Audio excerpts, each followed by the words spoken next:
Cafe Cabaret. We're having technical difficulties here with the picture tube, in which, in fact, we will have all during the show, which is most unfortunate because, of course, this is supposed to be the logo. We'll pretend the logo is actually just a blinding white blank screen. So this is Cafe Cabaret, and this presentation is one with the wrong hero, and it's entitled Smashing Old Records, and the footage was shot at various locations, including the Middle East, my apartment, the Middle East, and my apartment. Thank you. Good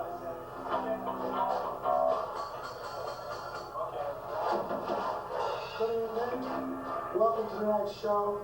Now, if you like Elvis, having fun with Elvis on stage, if you like Andy and Mayberry screams and hollers and people, you'll love these guys. Some call them the seventh stone from the sun, but they are Neptune.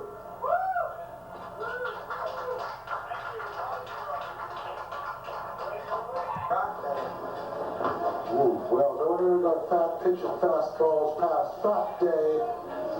Let's give them a hand, those people who are still here. And as a reward for your compliance, we're handing out more records. How about Seals and Crofts' Unborn Child? I know, a little blast from the past, huh? Nobody wants it, huh? Well, this record's an abortion. You know it, I know it. Now here's a band called Eye to Eye. Wonderful to see Eye to Eye with this record. Sorry to say. Isn't it kind of depressing? So many shitty bands in the world. Oh, Take Me to Tomorrow by John Denver. Well, I'm afraid your day is past romantic. Oh, there you go. Someone got it. Okay, well here's something that I hope nobody wants. Oh, I get to break it actually. You'll take it? Okay. Alright, come and get it.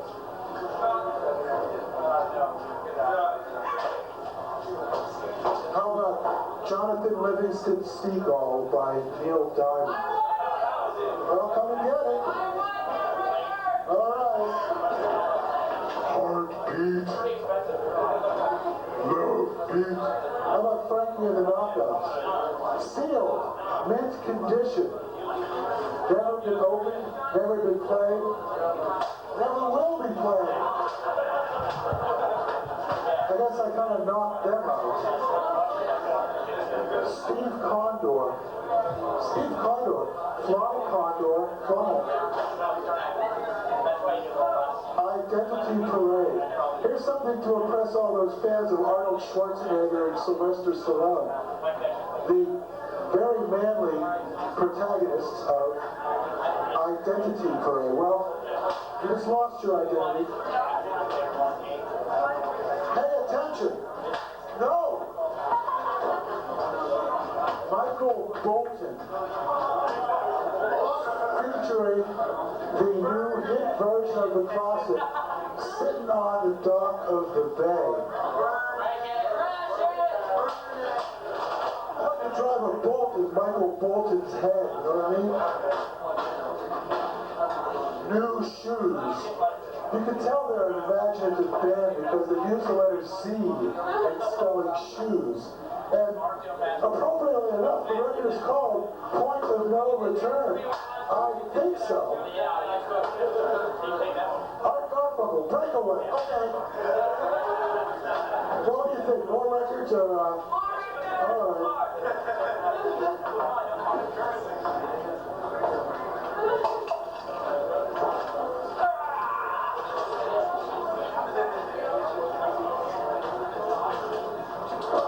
We're getting to the good batch now. Redeemer Lutheran Choir and Orchestra. Featuring those incredibly fabulous hit songs. Antonio Vivaldi's Gloria, I can see the fat cat record executive sitting around. Oh, what do you suppose the kids today want? I know. They want renditions of 18th century classical artists performed by the Redeemer Lutheran Choir and Orchestra.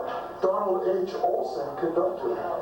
It's very important, you know, Donald H. Olson. We wouldn't want to have any imposters like, I don't know, Lois Lane or Perry White. Well,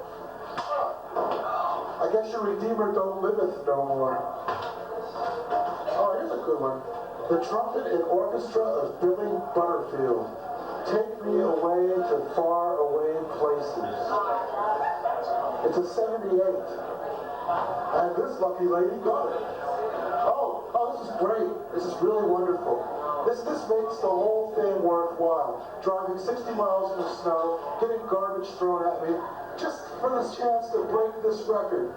Jason Donovan, when you come back to me, take a very, very close look at this. And you will see what it must be destroyed! Oh, Jermaine Jackson. You know, he's the Jackson brother who's kind of good looking, but not really very talented. Oops, it was worth money, you say? Well, not anymore, I guess. Ah, John Denver. It's our old pal. An evening with John Denver. How about all of eternity in the trash can for John Denver? Oh, the world-class wrecking crew. Turn off the lights. We're tough guys, because our cover's in black and white. That means we're part of the urban nitty-gritty that the kids today are so into. Well, I'll turn off your lights for a very long time. World-class wrecking crew. I guess I'm a world-class wrecking crew myself. Maybe I should audition for the band. Mirage. Kano. Can't hold back your loving. Can't hold back my hate. Jermaine Jackson. Do you remember me? Oh, and get this. 6 mixes. Yeah, 6 mixes. The song titles are in order. Do you remember me? Do you remember me? Do you remember me? I've been trying all my life to forget you! Billy Ocean. Suddenly. Does anybody want it? I sure would hate to break this if somebody wanted it. Billy Ocean. Suddenly. Suddenly what? Suddenly somebody pushed my record! What am I going to do? This is so much fun. I think I'll just do a few more. The guy's amazing.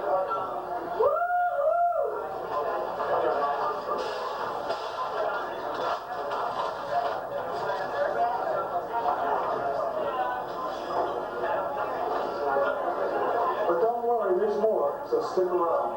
Oh, come let us sing unto the Lord. Anybody? Come. Well, what does this sound like? Come let us, come let us, come let us, come let us, come let us sing to the Lord. Well, God help you now. Here's another one. Joy to the World by the Columbus Boy Choir. Now, note that it doesn't say the Columbus Boys Choir. It says the Columbus Boy Choir. Now, there's a new word for you. One to add to your lexicon. Boy Choir. Not just any old boys' choir with castrated youngsters that the Vatican squirreled away in their secret vaults for dozens of years. Oh, I don't know. She had her hand up first, so I think she has the first claim to it. But maybe you two can get together and have a taping club. Oh, the St. Paul's Cathedral Choir sings sacred music. No? You want this one too? No. Oh, well, there's obviously a hierarchy here. The Columbus Boy Choir is obviously like a 10. Hymn number 10, hymn number 10. And St. Paul Cathedral Choir, hymn number 1, hymn no good, hymn number 1, be bright. Alright, this madness is about to end with the St. Anthony's Boys Choir. Notice it's the Boys Choir, not the Boy Choir. The St. Anthony's Boys Choir and Girls Chorus. Now wait a minute, isn't there some subtle sexism involved here? It's a boys choir, but it's a girls chorus. It's kind of wimpy, but nevertheless, some lucky individual has just gotten that record and can enjoy it in the privacy of their own home. Well, now, I guess the in-out's next. What happened to Lazy Kane? Did they go home? They're the head. Oh, Lazy Kane is going next. After the in-out. Well, you're in for a real rollicking evening of entertainment. Not only the prestigious in-out band, but all the way from West Virginia, Lazy Kane. So please, did I say what I said? Not West Virginia. No, it's just from Virginia? Oh, well that changes my whole attitude right there. I mean, there's a world of difference between West Virginia and Virginia. Well, before I go to the historical note, did you know that before the year 1863, West Virginia did not exist? It seceded from Virginia during the Civil War. So, prestigious Virginia, home of presidents, home of the Constitution, home of Jefferson, Washington, and versus West Virginia, home of J. Rockefeller, and I can't think of anybody else right now. But anyway, first the in-out, then Lazy Kane. So please stick around.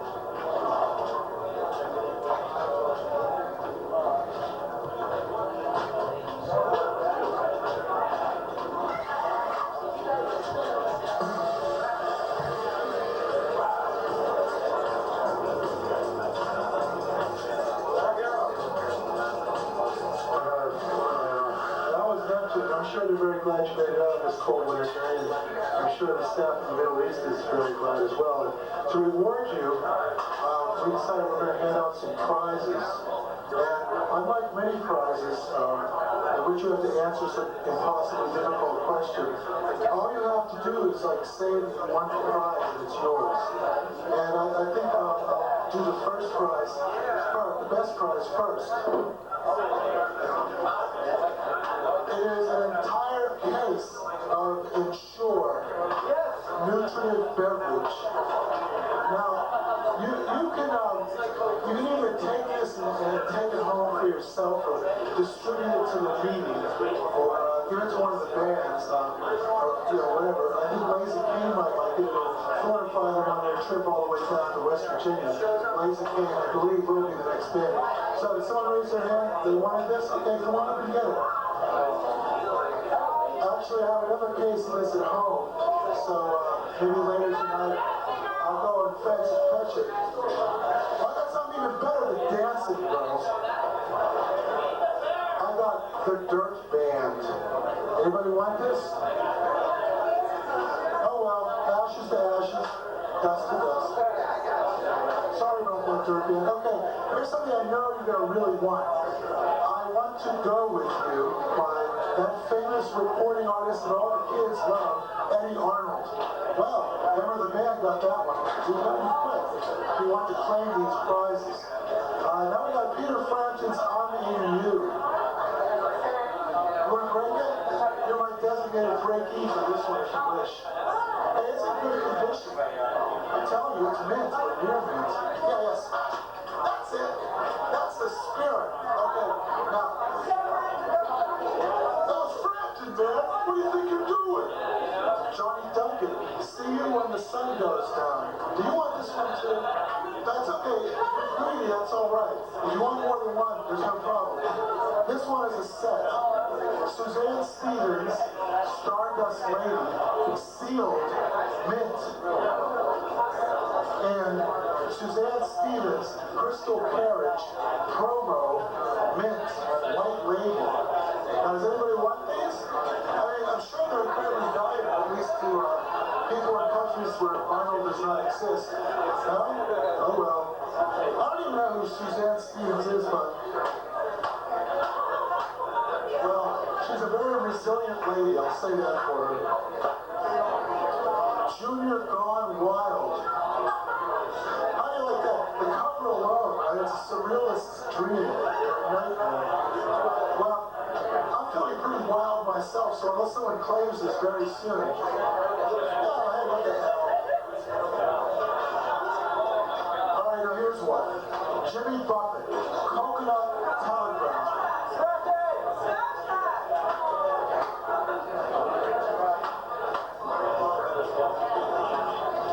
I hate pina coladas.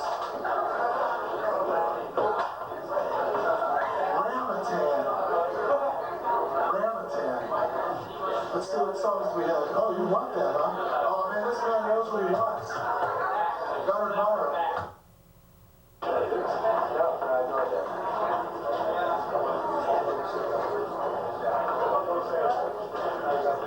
Sorry for that brief interruption in this cavalcade of giveaway records.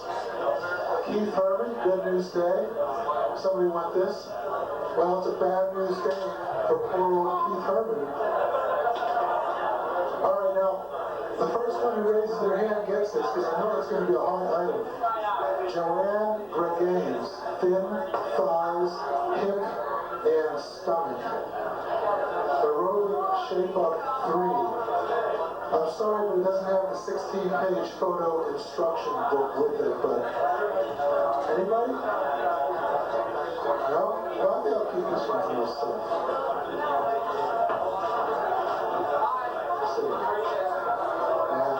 I have the feeling I've been here before. Well, I have the feeling you'll never be here again. Stanky Brown. Stanky Brown? Come on, Stanky Brown. Oh, okay, this is a good one. El Chicano Revolution. Now, this is going to be my favorite album cover ever. The Girl Is Back by Dana. Just think of what fun you can have with this at a lawn party in New York City on New Year's Eve. No? Well, the girl is gone, Dana. Whoa. The dog rock girl is gone. Oh, and here's another good one. The Mark Tanner Band. Doesn't he look sensitive and introspective? Doesn't it just make you want to crush this record? Airborne. Airborne? Well, no, it's really airborne. Well, I don't know if it does it for this batch of records, but stick around because we'll be either smashing or giving away more records in the course of the evening. Thank you very much for coming out, and please stick around because Lazy Kane is next. Oh, sorry, Fat Day's next. My mistake. Are you sure? Oh, okay, I guess you know, wouldn't you? Where's Lazy Kane? Oh, okay, great.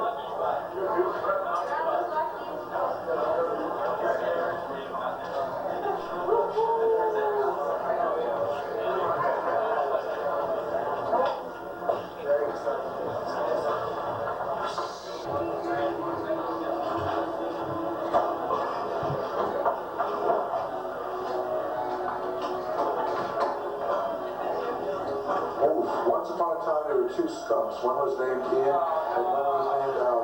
Oh, you know this one. Okay, good. Well, then I'm not going to bore you with it. I know you're so blasé. Like, oh, no, do you not know this?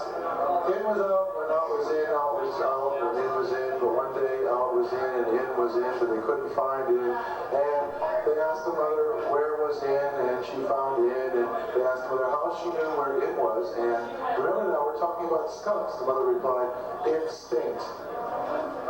See? Yeah, whoa, that's pretty heavy, you know? It's, anyway, I want to get up here if I didn't have gifts to give you. I know Christmas is over, but for you folks who've stayed this long, Christmas has only just begun.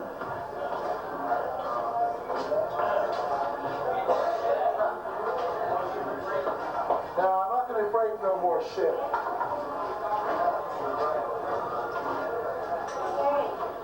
Somebody asked me if I had more shit to break. Well, that's very interesting because these are commodities, and Freud did say that money is in fact shit. So every time you see Scrooge McDuck wallowing in his money bin, you know that he's actually rolling around in fecal matter. But anyway, perhaps that's not in the best of taste. By the way, I'm the wrong hero. And I'm giving away these records if anybody wants them. Noel, Noel by the British Columbia Boys Choir. It was #1 in the charts in the year 1450. Well, I'll tell you now, my friend, how I got these records. Now, I don't have any special in with the Vatican, nor was I ever myself in a boys' choir. I went over to Looney Tunes, and they had these packages, 10 records for $1. And this is, in fact, a part of those packages. Nobody wants this, huh? All right. Well, there's another record by the prestigious British Columbia Boys Choir, but this one actually has pictures of these proud boys wearing their bow ties and dressed up in their white outfits, as befits members of a boys' choir. Here. Finally, Hour of Hope, hymns of inspiration. Lord, I'm coming home. Yeah. God be with you. Take time to be holy. Sweet peace, the gift of God's love. Beautiful Isle of Somewhere. And who can forget that unforgettable classic, I Need Thee. Here you go. You know, I can just see like, I don't know, I can see Hole doing a version of that. I need thee. Now, here's a special grand prize for those of you who have stuck it out for song. What is that, dog food? Well, doggies, it's a whole case of what the hell is this shit? Ensure plus high nitrogen. Now, you may be familiar with the fabulous line of Ensure products. You know that old folks in nursing homes often eat these for their meals 3 times a day. And you know, no worse fate can you imagine because it sort of tastes like a milkshake with chalk in it. But what you might not be aware of then is that since these are high in fat and protein, they are also the favorite food of junkies. They cost $2 a can in New York City, and you might think of them as junkie chow, as a matter of fact. Yeah, junkie chow, that's right. So, does anybody want this entire case of Ensure? This generous offer can't last long.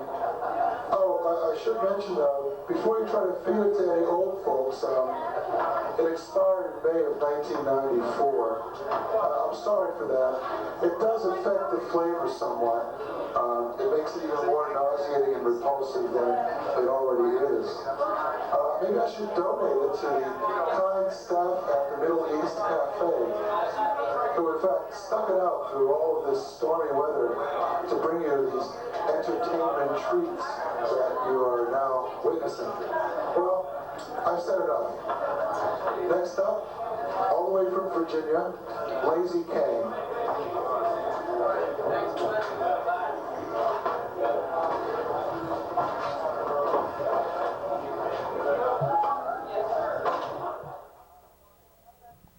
Greetings. This is the Wrong Hero, and of course, as part of the program Smashing Old Records, I would like to bring to you another segment of our nature show, sponsored by Ocho of Mumaha, entitled Wild Cosmos. And at this time, we'll be stalking the wily bat. As you're well aware, bats prefer the dark, and therefore we have a black screen to dramatize this. Now, if it were an environment like this, I think the bats would probably all flee because, of course, their tiny eyes are not accustomed to the bright lights and so forth. Well, at least let me now discuss the other fine programs that your local television stations have to offer. Let's see, there's Mystery, and I guess the mystery is how you can make a harmless mystery program that appeals to anybody other than the geriatric set. Then there's Moesha, and in this segment of Moesha wonders how she got such a weird name. Um, let's say then there's on AMC there's Magic Town, and I guess what they're wondering about is the magic ability of the word magic to create some sort of magic environment. Um, Animal Cannibals on the Discovery Channel, and that's nice. Just the thing for the kiddies to watch. Well, let's see. The Rockford Files on the Nostalgia Channel, where it belongs. The Lifetime Channel has Dear America, Letters Home from Vietnam, which, of course, dramatizes not the glories of war, but the rigors. Um, let's see. The Nashville Network has Prime Time Country, and on WOR there's BJ and the Bear. So, I mean, it's a real tough decision for all you hee-haw aficionados tonight. Let's see. And then there's the pay-per-view movies, which will have changed by the time. Oh, too bad that you missed the Video Vixens Election Night Party 2 weeks ago. Talk about combining business and pleasure. Woo-wee. Well, we haven't been able to stalk the wily bat, maybe because I left this on bright. There. See if we can see any more bats. No? In fact, we can't see nothing. That's really too bad. I don't know just how much longer this line of amusing patter is going to keep you preoccupied in the absence of a video component. But then again, why don't you just look at your radio and pretend that you're listening to this through that? I'm very sorry about these technical difficulties. It's just that I've had problems with this camera. It sometimes takes up to 10 minutes to warm up. And believe me, I've tried everything. Also, it works a lot better on a really bright day, and it's really kind of gloomy today. So, I don't know how much longer this is going to take. Could be a while.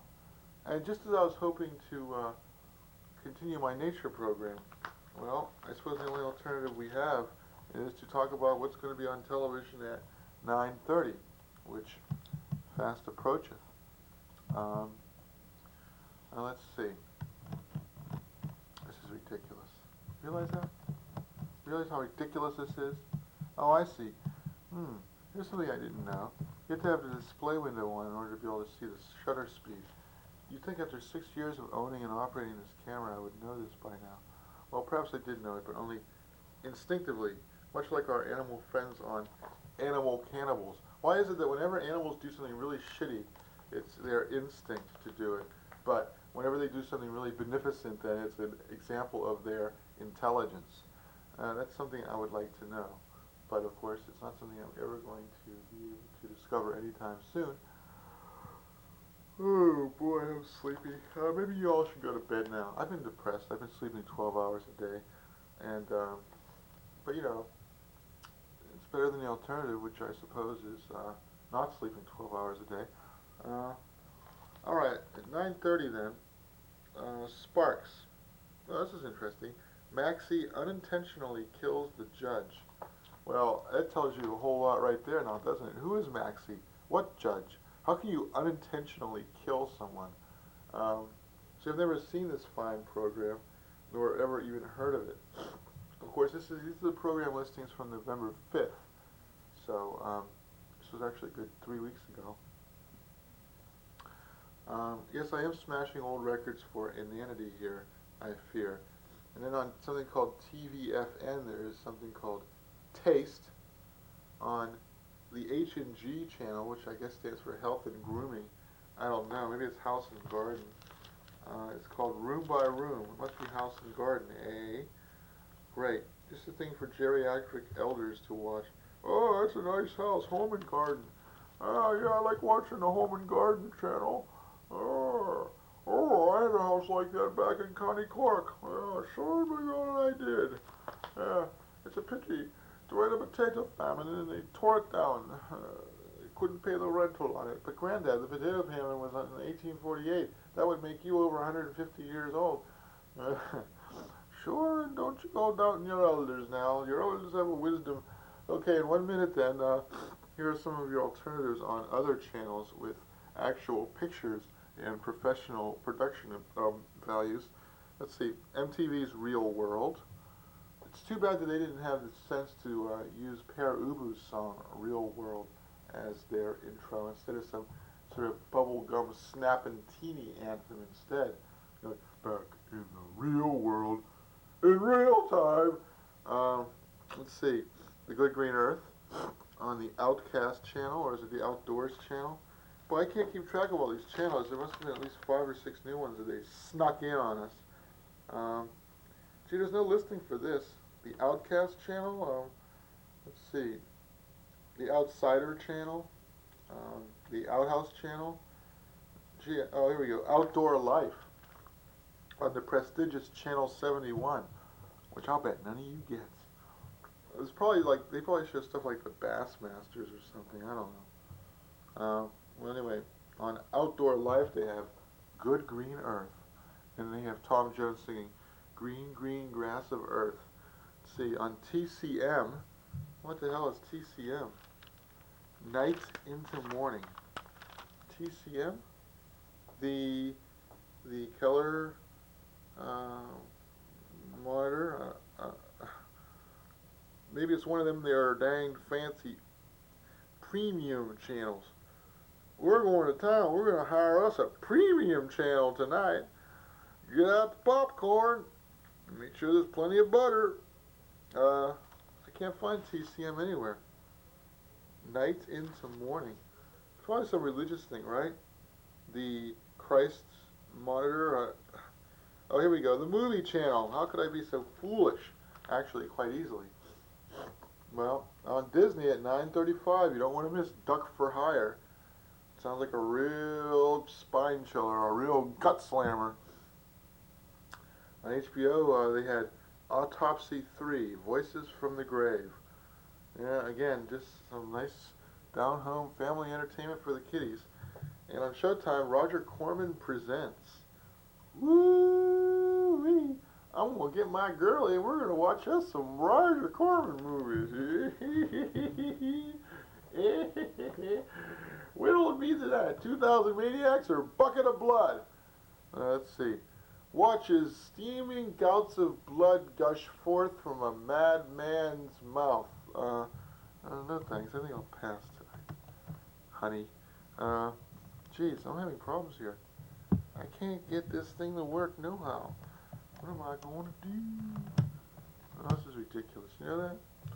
Sometimes I just want to throw in the towel and say, hey, you know, there's over 100 different channels of programming out there. Why don't you all just, you know, watch something else tonight? Because I can't do nothing here. This is really too bad. I mean, here I was, all set to do this, and hopefully get 2 or 3 of these done. And look at me now, floundering about, frantically trying to get this camera to work.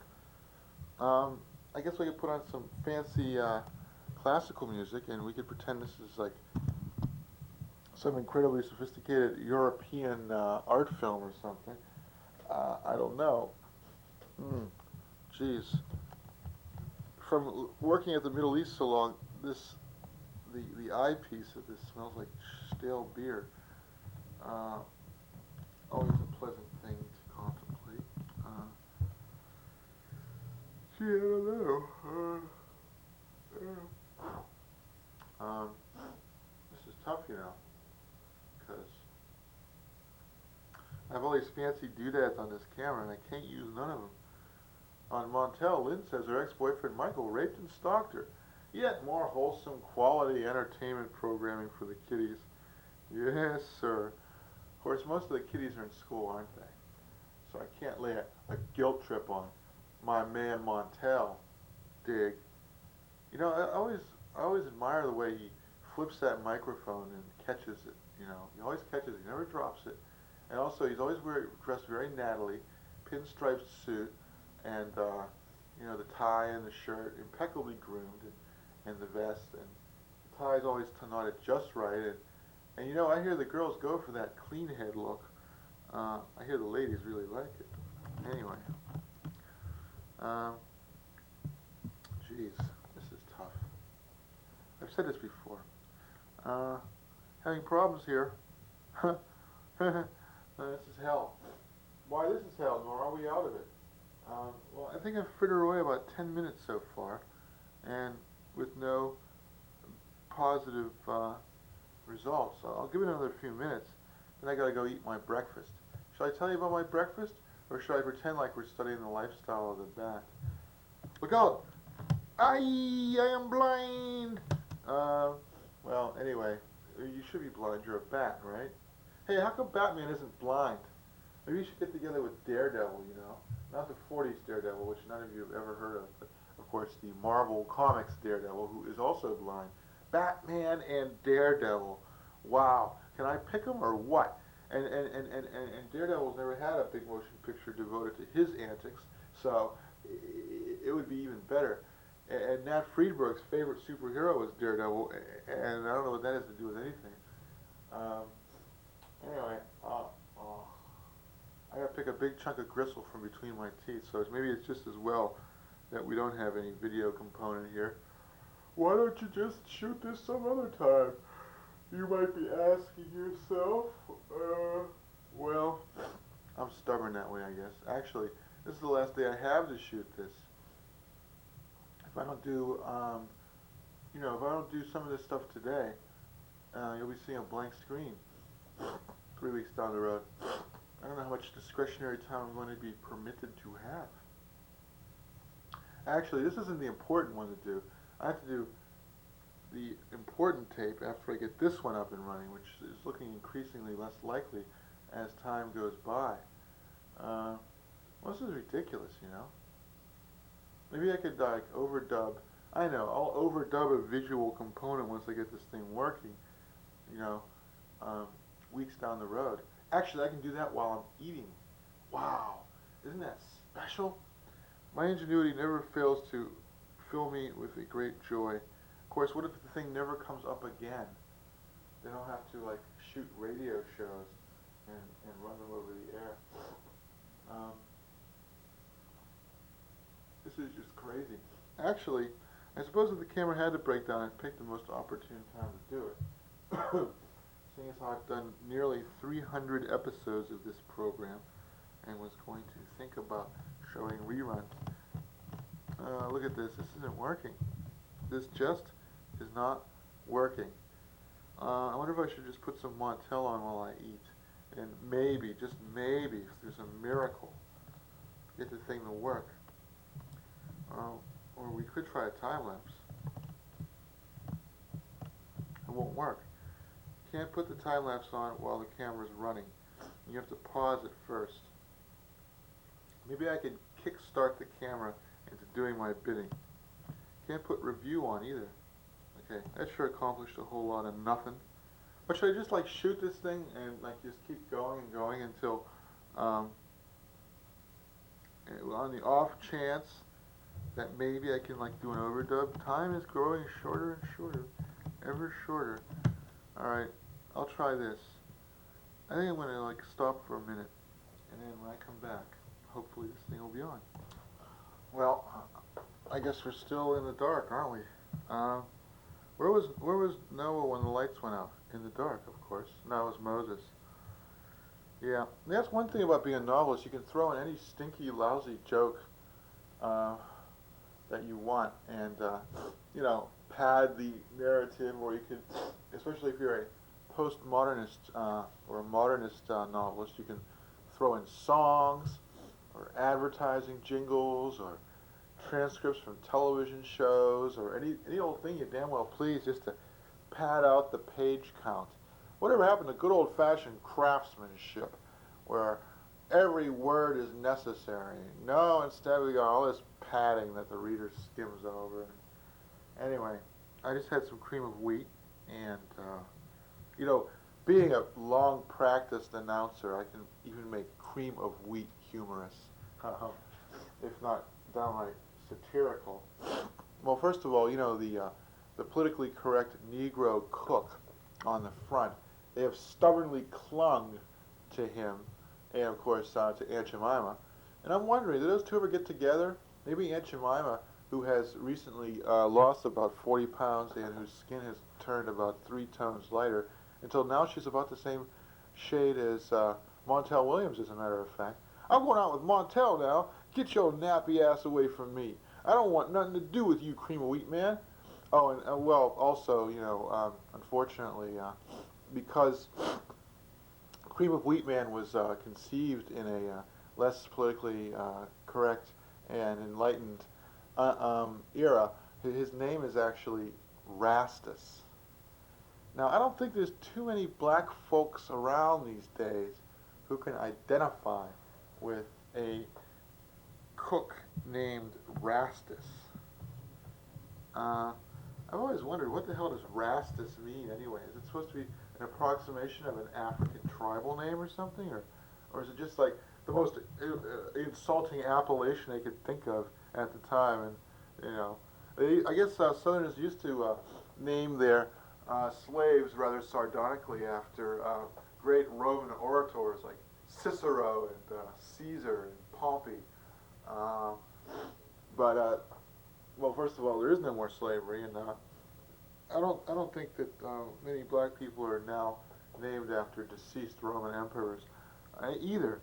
But they might have like anticipated an era in which this would be less the case, and maybe named him something nicer instead of Rastus, like maybe George or something like that. See, the comic strip character Dick Tracy in the 1930s would always refer to every Negro character, usually in the guise of a frightened bellhop, as George, or a baggage handler or something like that. And the baggage handler, well, he may not be very bright, but he has an eye for detail and is able to tell Dick Tracy the exact description of the escaping felon. Pretty good for a mere plot device. Anyway, I was eating this cream of wheat, and in spite of all the bad things I said about Rastus the cream of wheat man, I mean, he's actually a pretty jolly looking fellow, and I wouldn't mind having him in my home. You have to eat in the kitchen with the servants, of course. No, only kidding. I just polished off an entire box. Well, it's a little box of cream of wheat. This is beginning to sound more and more like the Tom Snyder show. And it took me 4 days. I mean, I ate it in 4 big chunks, and it's very easy to make actually if you have a microwave. I always used to despise the inconvenience. The stuff sticks to the pan. You never quite get it right. You have to be constantly watching it. But here is the Wrong Hero's quick and easy, or let's say quick and dirty way of making cream of wheat. Now, if you're like me, you're a glutton. So what you do is you get about 3/4 of a cup of cream of wheat, put it in a plastic microwavable bowl, add about 2 cups, maybe, let's see, is it 2 cups or 3? Yeah, 2 cups of milk.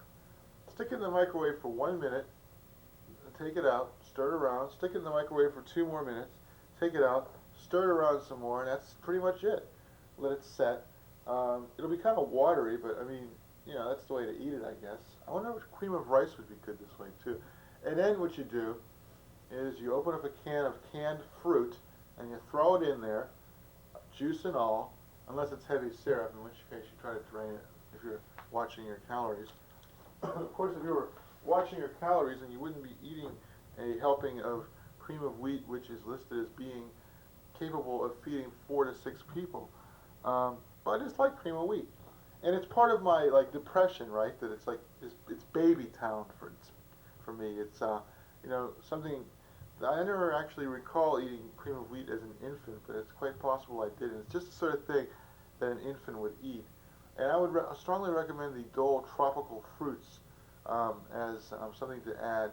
And if you get the stuff with the pop top container, that's much more expensive, of course. Then you don't even have to have a can opener. I mean, it's just like you can stumble through your morning routine and not have to work a can opener, and that's good.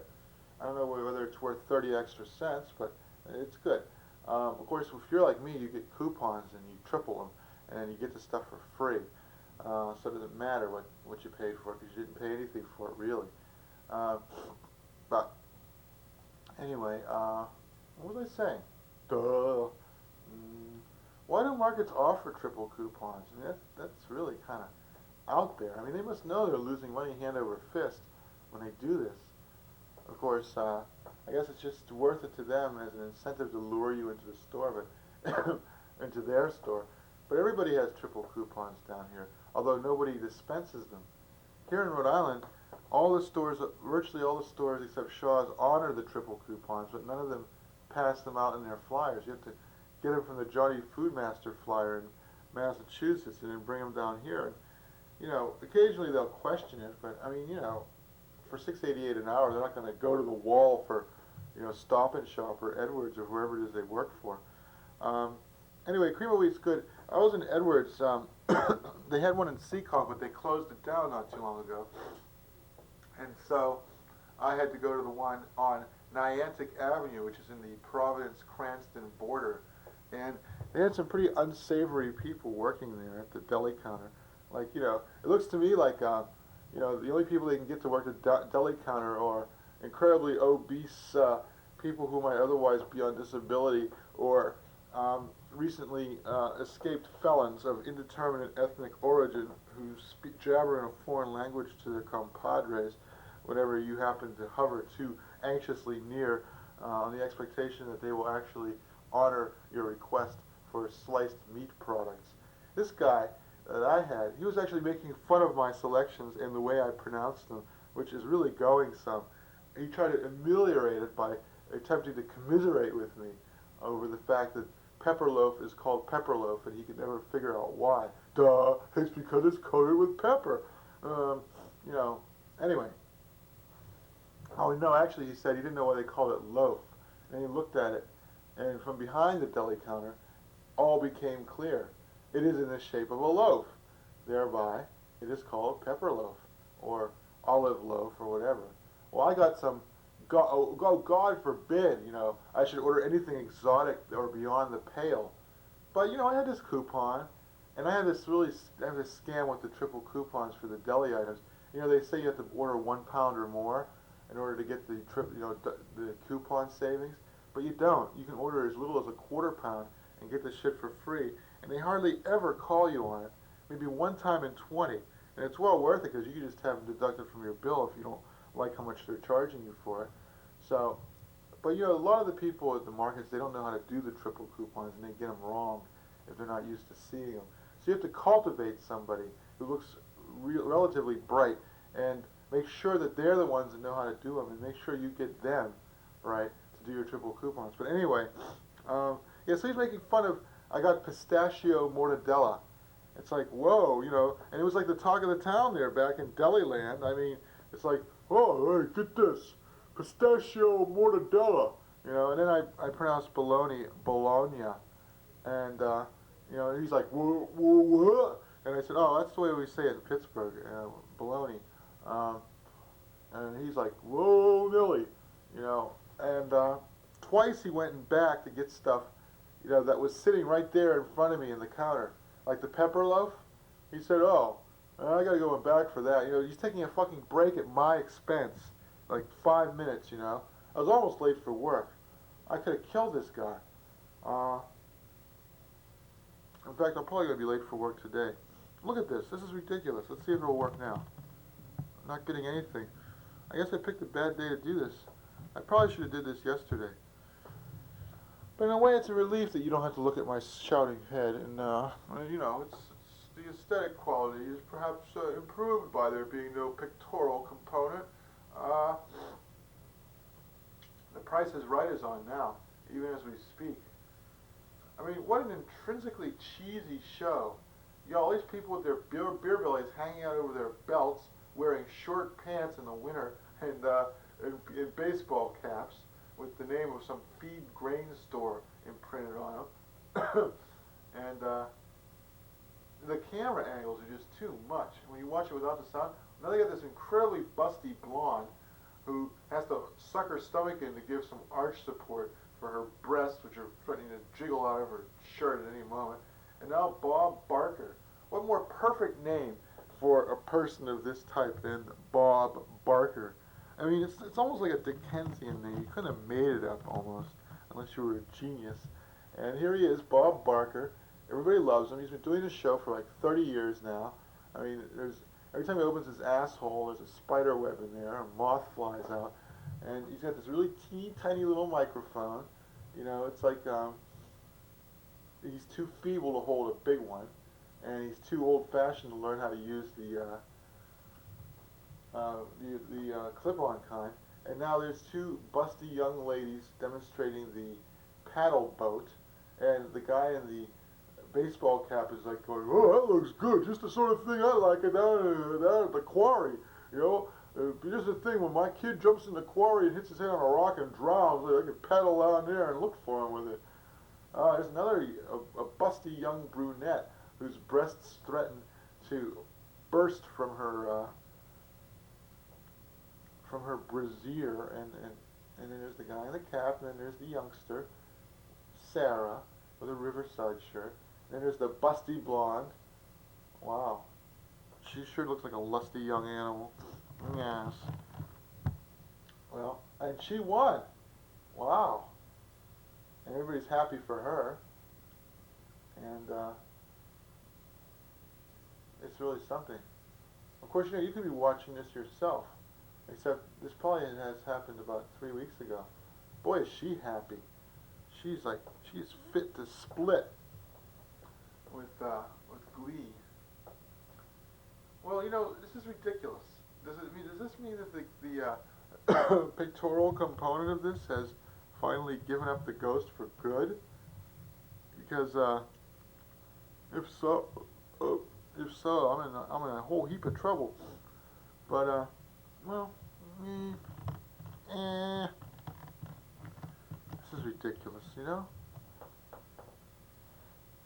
Of course, if I do manage to overdub a picture on this, then all this griping and moaning about the pictorial component being missing will sort of seem somewhat odd.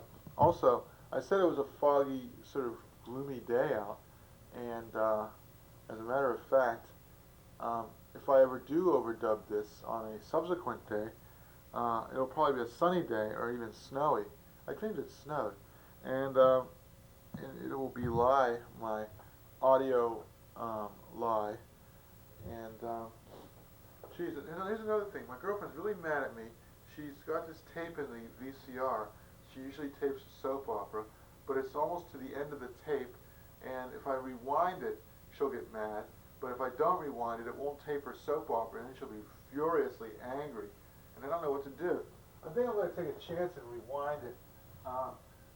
She was so upset she didn't even bother setting it for to record. So I guess I'm going to be the good Samaritan here.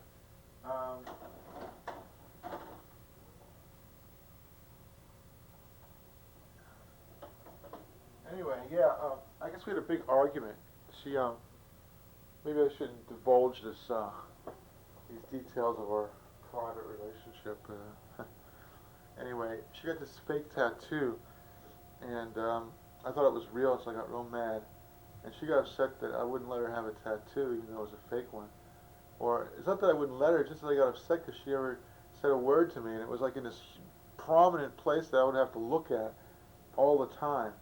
And it was huge, I mean, for a tattoo. I wouldn't have minded a little discreet butterfly or something like that, or a rose or whatever. I mean, I have no right to tell her what to put on her body, but I'm just unusually fastidious that way, I guess. I don't like bodily mutilation. I guess I'm just an old fogey.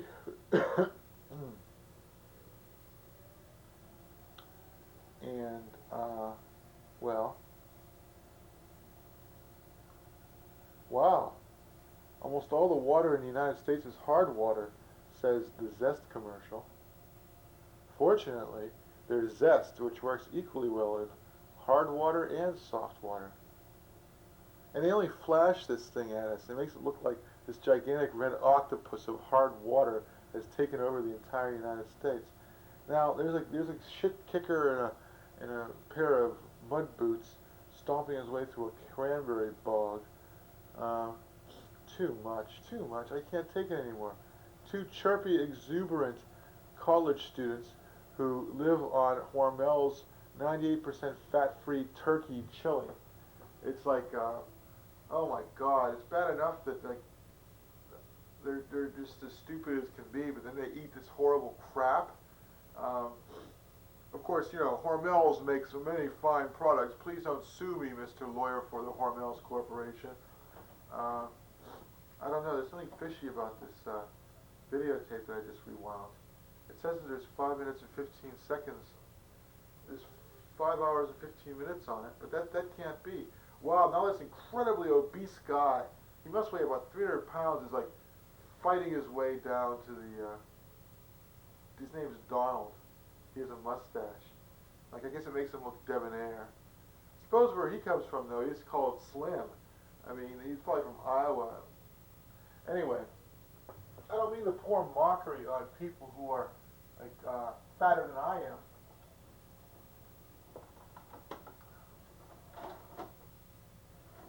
But that's what it comes down to. I wish you'd have an extra tape there, so I wouldn't feel bad, and I won't have to record over my own tapes in order to get her soap opera. Anyway, yeah, we had a big argument and stuff, but then we sort of kissed and made up for Election Day, where her cousin was running for state assembly and she won, and so everything was happy. And then we went home and she was talking in her sleep, and I woke up and went in the other room, and she got really mad, and you know, we had a big argument, and then I decided I wouldn't come home last night until late, until well after she'd gone to bed, and she had her door closed, and she had moved the ironing board out of the spare bedroom so she wouldn't have to look at me, and so that's how matters stand now. And I don't know, I don't want her to be mad all weekend, but I don't know what to do. Should I be firm in my resolve? You know, this is really getting us nowhere. But it is fortunate in a way that this is not working quite as planned, because it forces me to rely on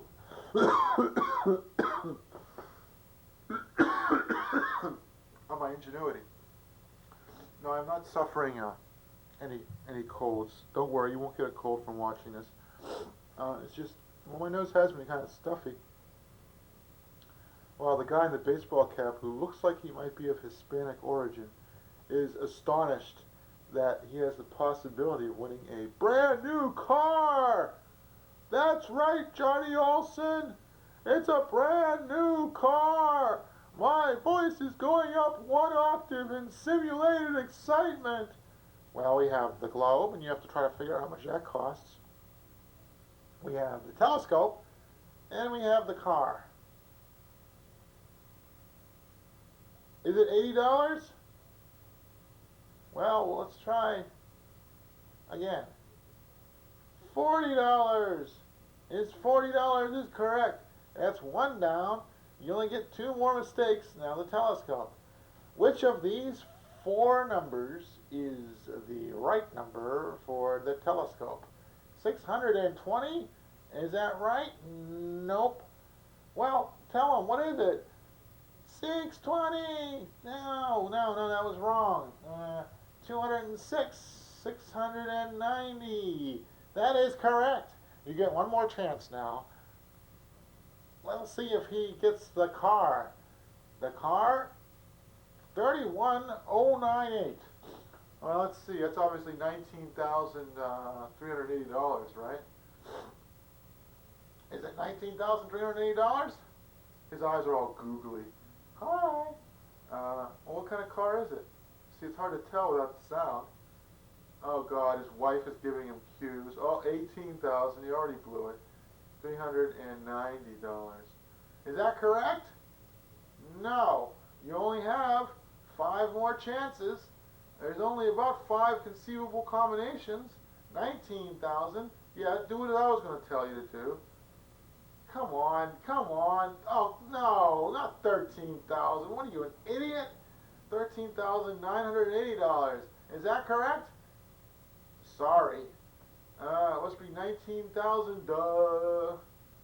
Well, you only got 4 more chances. 13,890. Oh, come on. You gotta be kidding me.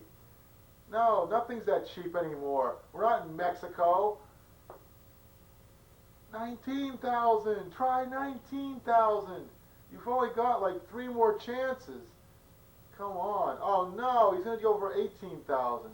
Nothing costs. Oh, there he's changing it to 19 now. Nothing costs Oh man, nothing costs $13,000 anymore. Don't you know that? Don't you know nothing? I'm getting all excited over this. Maybe I really want him to win the car, and I'm just an old softy at heart. Oh, 19,380 is also incorrect. Well, let's see. You got 2 more chances for that car. Let's see. $19,308. Is that correct? No, you got 1 more chance to get that car. Oh man, is he ever hurting? Oh, we're getting it. We're getting the picture. How do you like that? 1 hour in and we got the picture. Maybe we had the picture the whole time. Okay, now you can see the shock surprise ending for yourself. Will he get it? Wrong. Is that correct? Oh no, he didn't get it. What was it? 19,830. Oh, he had so many chances. Well, I guess we're going to put this on now. Leads in a dubbed Japanese horror film it's called Waiting for Godzilla by Samuel Beckett Kurosawa. We have a hand for Sherry and Brett.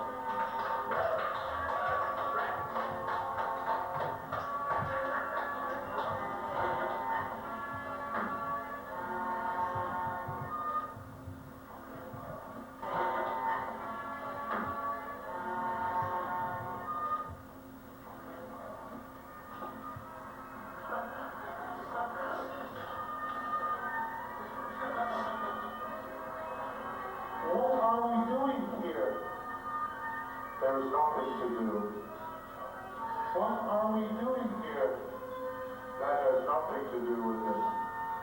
No, what are we doing? Waiting. Is that all? No. What else?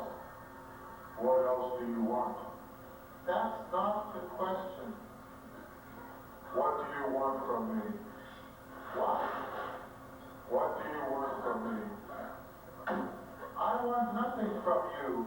It does not have to be from you. It could be anyone. I have some questions that I want to have answered. Are you a detective? No. Are you a spy? No, not a spy. Are you a priest? A doctor? A soldier? No. Then what are you? I don't have anything to do with that. Then why are you talking to me in that tone of voice? I need to have a question answered. What's that? What are we doing?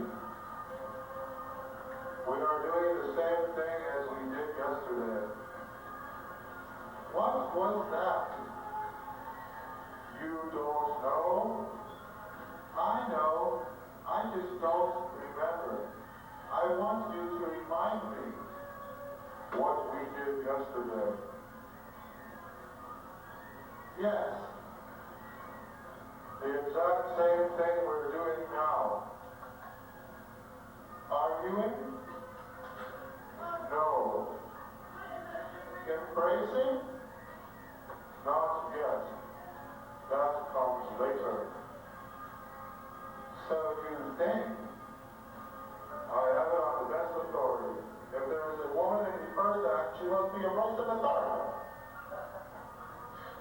There are only 2 acts. You've read the script?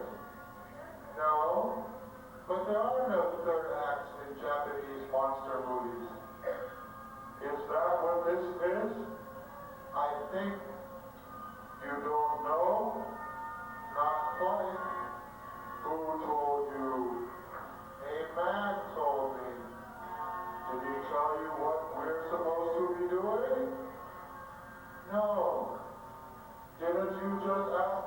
question? Did I? Yes. We were arguing. And then we were supposed to embrace. What are we waiting for? That's what I said. No. You can't touch me. Why? I hardly know you. How well do I have to know you? Well enough to answer my questions. What do you want to know? Just put yourself in my hands. That's what I'm afraid of. It is a manner of speaking. What? A figure of speech. Why? Put yourself in my hands. Not literally. No. Figuratively. You know what? What? That's what. What are we waiting for? You know what? What? That's what. Do you want to embrace me? Yes. You cannot. Why? I won't let you. You won't. Not yet. Not yet. Maybe later. Maybe. If. If what? If you answer my question. What? What are we doing? Waiting. What are we waiting for? We are waiting for Godzilla. Oh. That monster has cast a shadow over our lives. Only in the first film. Huh? Only in the first film is Godzilla evil. Evil? Confused. Confused is evil? Confused is not knowing what is good and what is evil. That is why he is for his knowledge, because he is confused. He is clumsy. Clumsy? Big. Confused. Clumsy. Surrounded by buildings. A tourist. Oh no! Godzilla!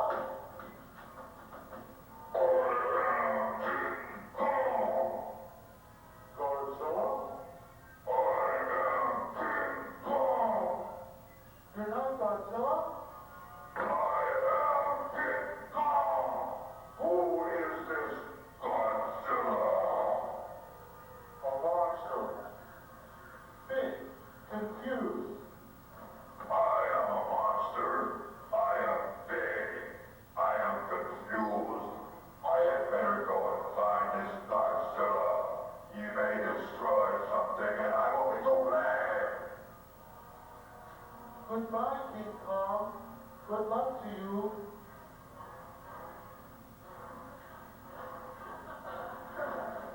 You think you will find Godzilla? He might. Should we follow him? We should just wait here. Why? It's safe. Nowhere is safe when Godzilla is around. The monster has cast a shadow over our lives. You already said that. It bears repeating. I saw a bear once at a circus. He was dancing. Why? Because he had no wife. I have no wife. Let us dance. I am curious. About what? About this King Kong. What do you want to know? Is he made in God's image? I think not. Why? His beard tickles. That's absurd. So, what else is good? Good answer. Do you think you'll find him? God. Godzilla. It will go badly for him if he does. Why? Godzilla breathes fire.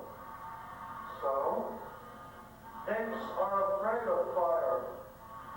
Are they afraid of lightning? I don't know. Why? Godzilla is weakened by electricity. The best thing to do would be to destroy them both. How? With fire. With electricity.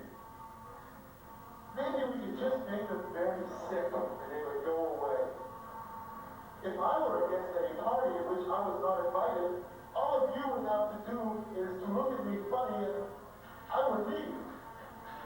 We can't stop these things. They're bigger than the both of us. For every monster you destroy, a new one arises to take its place. I never thought of it that way. Do you think he'll win? Who? King Kong. They both will lose. Whoever wins, they hound him to their death. In the next movie. But then it will turn out that he isn't really dead. It's hell. What is hell? This life. They do the same thing to you over and over until they wear you out. Who? The Creator. You look tired. Have a chair. I'd rather not. Why? We are supposed to be waiting. We can just as easily wait sitting down. There is only one chair. One must sit and one must stand. Do you hear that sound? What? That sound? Perhaps it is the monsters fighting. No. It is only the beating of my heart. I hear it too. The monsters? The beating of my heart. I was beginning to think you had no heart. Why? Nothing is happening. Oh, how true, how true. Except that we are waiting. Waiting for something. It is better than nothing. The suspense is killing me. Literally, figuratively. Did anyone ever tell you you have a fine figure? Do you mean that, or are you only saying that? I don't know. Shouldn't we wrap this up? We're not even to Act 2 yet. Is that what we're waiting for? What a night. Do you think tomorrow night will be the same? Maybe. Probably not. Why? Because then we'll know Godzilla did not come. No, shut up. Can't you do the ones that Don't be, I'm not listening to you. If they hurt him, will he be able to get away? King Kong? Godzilla. I think so. Act 2. You again. Yes. Shall we embrace? Your breath smells funny. It's the food they serve here. It does not suit my pocketbook. No? So I do not eat. Think of the money you save. I have no money. Then what good are you? I missed you. I needed some time alone. You had the whole day to yourself. I did not do anything. Remember what we were talking about yesterday? No. It is just as well. What is that noise? It's the monsters. They're fighting again. How do you know it's the monsters if we've never seen them? I've never seen my heart, but I know that it beats. Oh, don't start that again. Why do we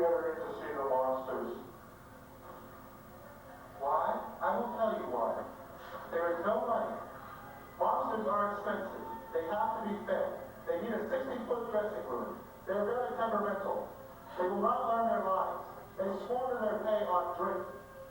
They have illicit affairs with the female lead. They end up in all the gossip columns unless you pay their blackmail.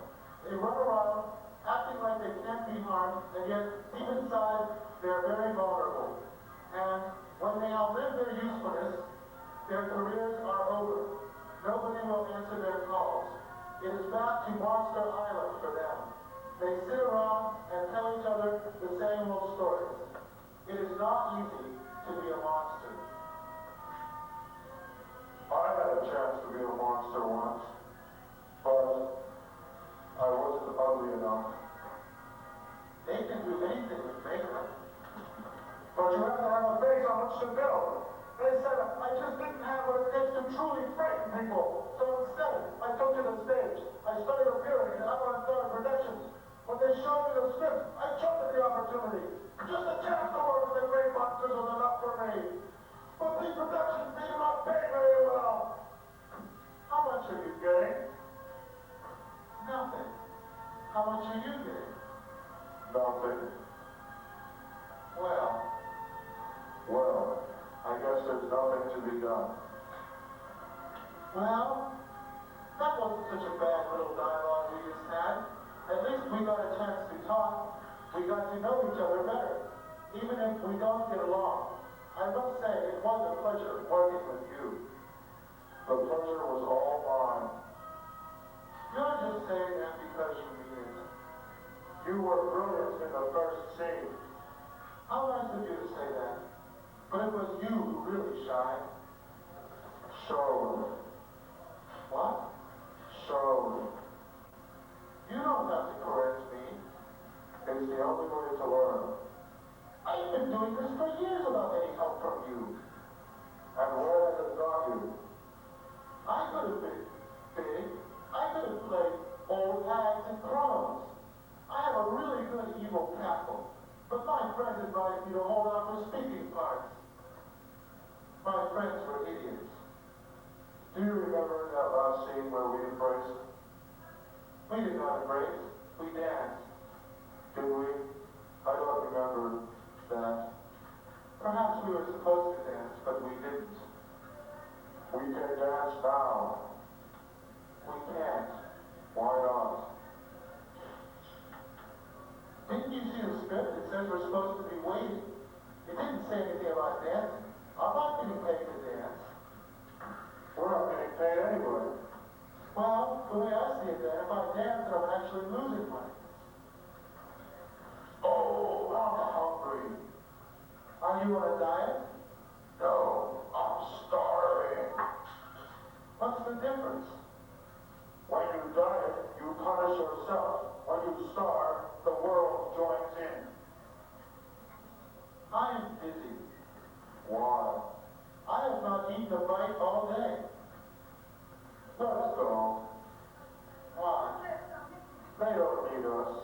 They could have gotten anyone to play these roles. Why didn't they? We offered to do it for free. Why?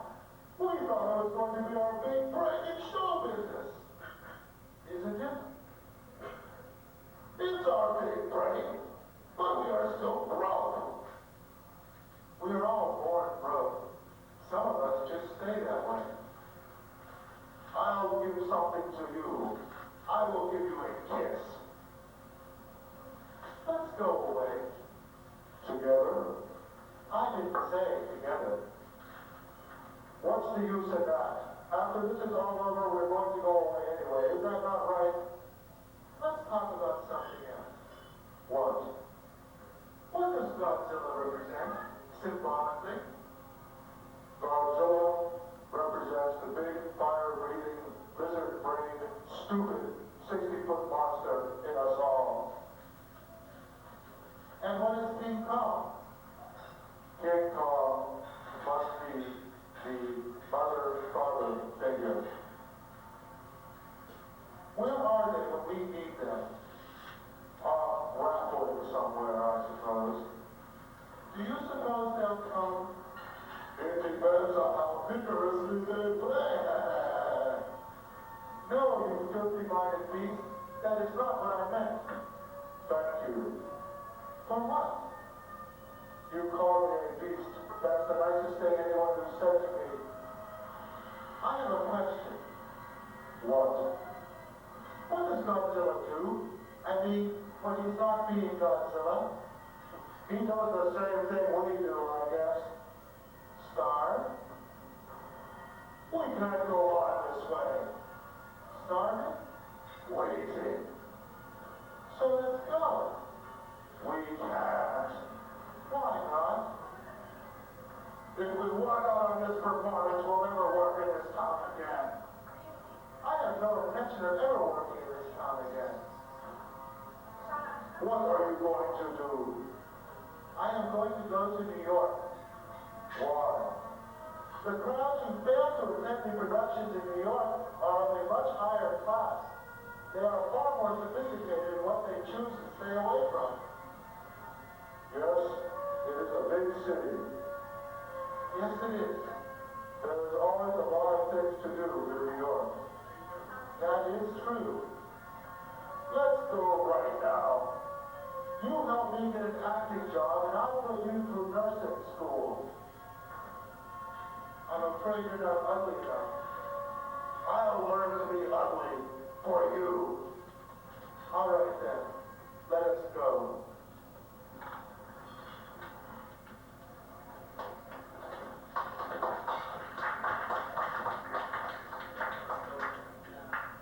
Waiting for Godzilla.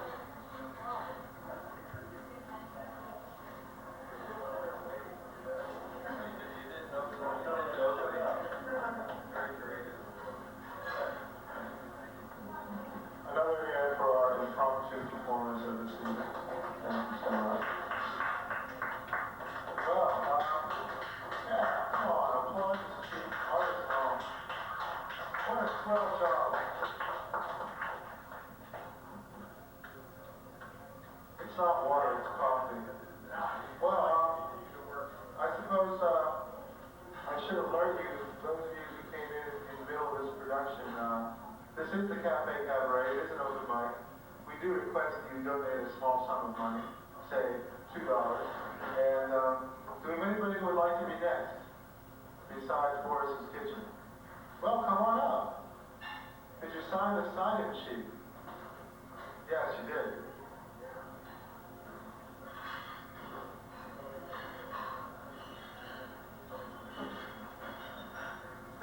And while we're waiting, I'd like to do an impression.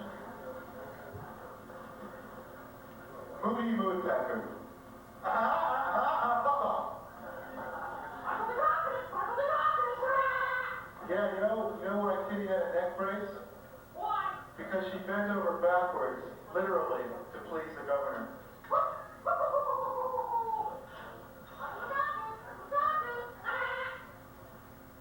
Our next guests, whose names are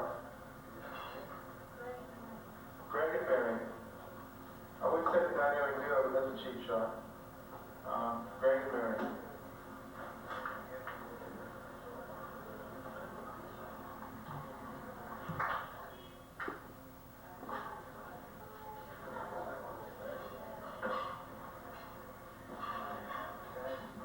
Here's my worst nightmare. Dead air. I'd like to introduce a rising young comedian. But before I do, I reckon I'll fetch my notes for a second.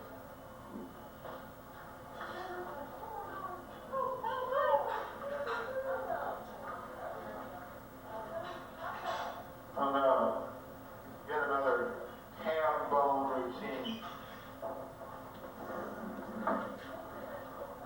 This one is based on the supposition that It's a Wonderful Life was actually called It's a Wonderful Wife. Jimmy Stewart gets mad at Donna Reed. He says, "Oh, gosh darn that woman. She shaves with my razor on her legs. Oh, I wish women had never existed." Then an angel appears. "I'll give you your wish, George, but you're not going to like it. Women never existed." Hey, what's going on here? We're living in a cave. Women never existed. It's filthy in here. Women never existed. We're naked. There's no need for clothing, George. Women never existed. Well, what happened to the Washington Monument? It's a hole in the ground. Women never existed. Here, George, have a drink. Have 5. Drink them all at once. Drink as much as you want more. Women do not exist. Light beer has been outlawed. There's no tab. Eat potato chips and pretzels all night long. You never have to call home. There's a 24-hour wrestling on cable. You can watch it wherever you want to. You can laugh at the Three Stooges and nobody can do a thing because women never existed. Burt Reynolds never existed. Elvis is still alive. James Brown is a happy man. There's no silverware. Everyone eats with stone axes. Nobody owns cats. There's no poodles or Lhasa Apsos or those funny little Chinese dogs with the scrunched up faces. Nobody uses the words cute or tasty because women never existed.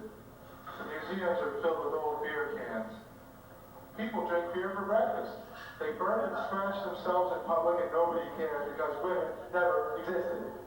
There's drains in the middle of the street for when they decide to take a piss. Breath mints have been outlawed. Search is a candy mint.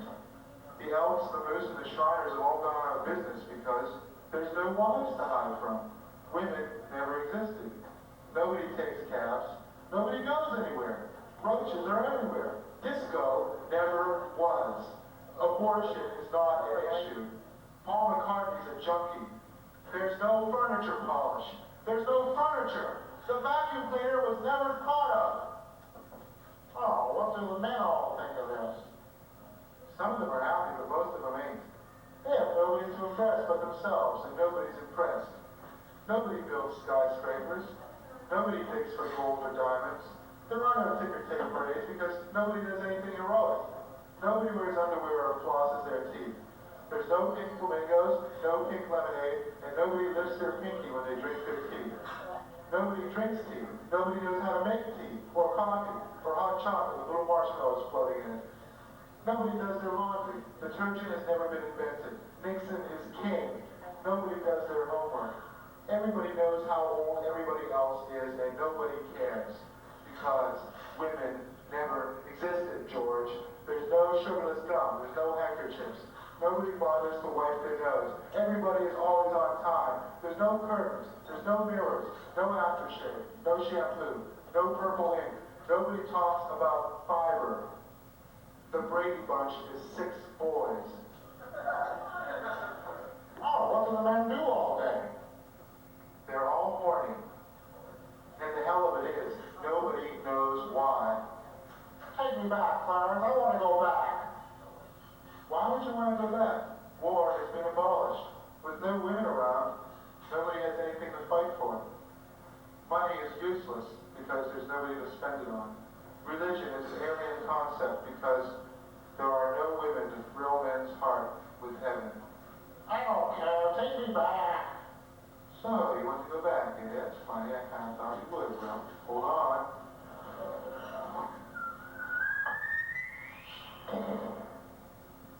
Gee, I guess it is a wonderful wife.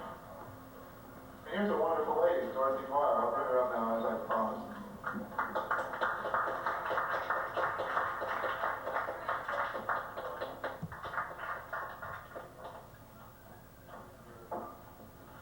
Mad scientist, is your Frankenstein monster listless?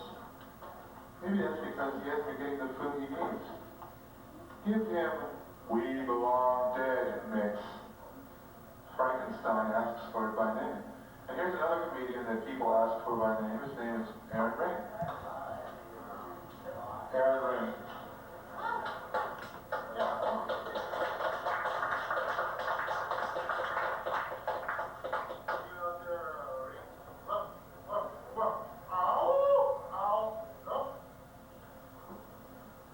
Any of you out there read Time magazine? Well, I like this.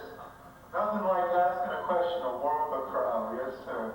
Well, I was reading Time magazine. It had the 10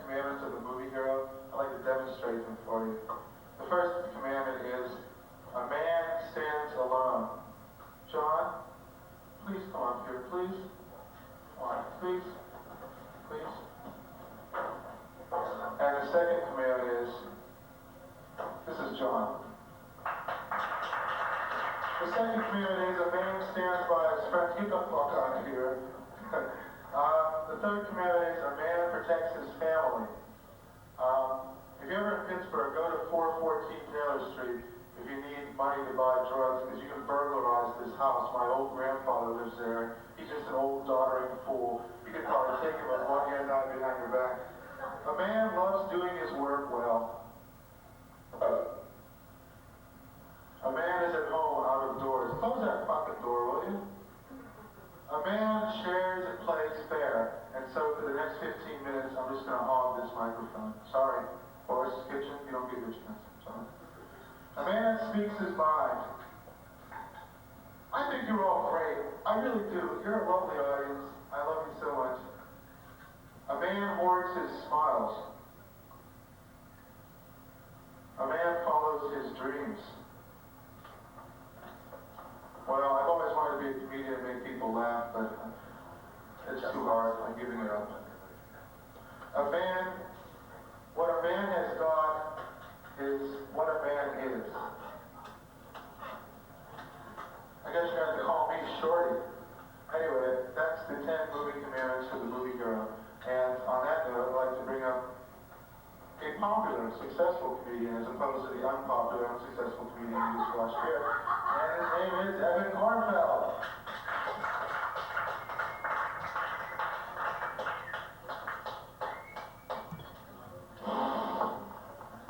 And now, Kathy.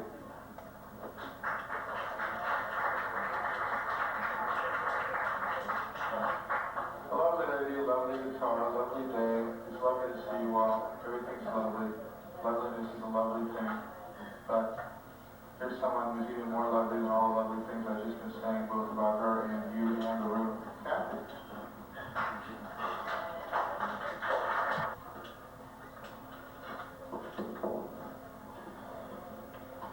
Now what, Mike? This is Mike, our sound man.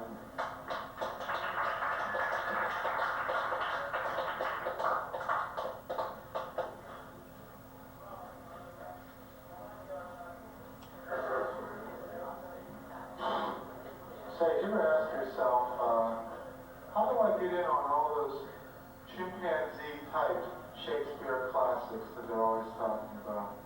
Well, you don't have to wait anymore with the purple microchip. Microchip gives you all the Shakespeare-type classics like chimpanzee at one low, very low price, as opposed to 3 or 4 very low prices offered elsewhere. How do we do it? Low overhead. That's right, the ceilings are so low that chimps swing from the rafters. Microchip. You get scenes from Hamlet. To be or not to be, or to swing from a tree. Get thee to a petting zoo, Ophelia. There are more things in heaven and earth that are dreamed of in your philosophy, Simba. That's right, only microchip. One low and early price gives you all the Shakespeare type classics by chimpanzees. Order now, and the first 10,000 words are free. Does anybody else want to come up here, by the way? I mean, besides Boris's Kitchen, who, of course, we're all eagerly waiting with bated breath. All right, then after I do my gift monologue. Oh, is your friend here too? Great. Well, let's see, should we break this up with a poem? Wait, don't start converging on the stage this thing. I've often thought of what I'd like to have on my gravestone. And I was thinking, I haven't decided yet. It's either going to be he brought it on himself, or maybe the plot thickens. I don't know, just a little bit of whimsy to brighten your day. I go out with Santa Claus, and the one with that darn belly of his, it quivers when he laughs like a bowl full of jelly. Oh, gosh darn it, I'm sick of everybody laughing at me for being the fattest Santa on the beach. I'm gonna risk 25 cents and send a stamp to Joe Hercules. 1 week later. Oh, Santa. You're now the fittest Santa Claus on the beach. I love you, thanks to you, and to Joe Hercules. Should I do the rest of that share? Just get it off of there, Frank. Okay. Alright, I'll get out of here with this one thing. It's a special toy. A special toy. When your children ask for their Christmas tree, give them a special toy. Give them a a living midget. Yes, it's my little band. This midget caters to your every whim. Also, my little bear, sold separately, and my little babe, sold pending legal investigation. Who is next? Our poet? All right, come on up. Hello, Kitty. All right. Thanks. Before I go.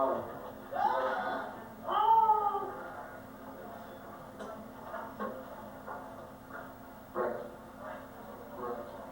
Let it crawl across your vocal cords. Brett. Brett. Brett. Brett.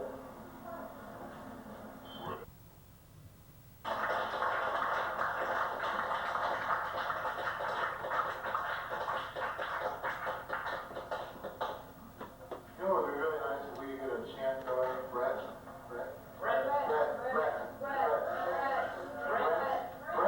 Brett. Get Brett. Brett. Brett. Brett. Brett. Brett. Brett. Brett. Brett. Brett. Brett. Okay. How's this? Chris. Chris. Chris. Chris. Chris. Chris. Chris. Chris. Chris. Chris.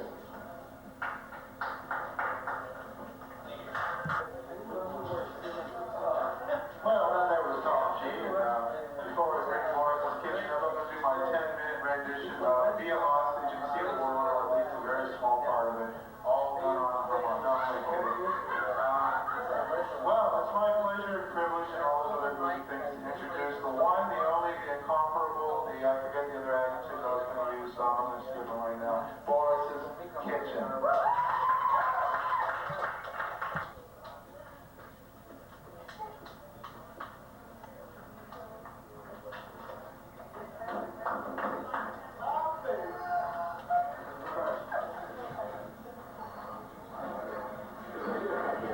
That was Boris's Kitchen.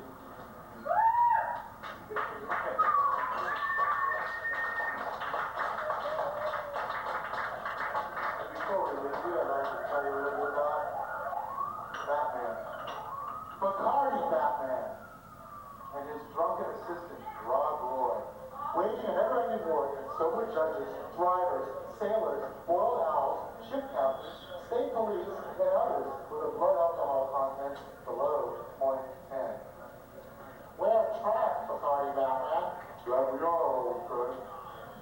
We're trapped in this movie due to the drunkenness of the writers who scripted this film, which makes no sense unless you're totally drunk, because everybody in it is totally drunk, and all the humor is based on English mispronunciation of words that drunk, according to the French folklore, aren't able to pronounce, and they overcompensate in order to enunciate more clearly the syllables which drunk aren't supposed to be able to pronounce.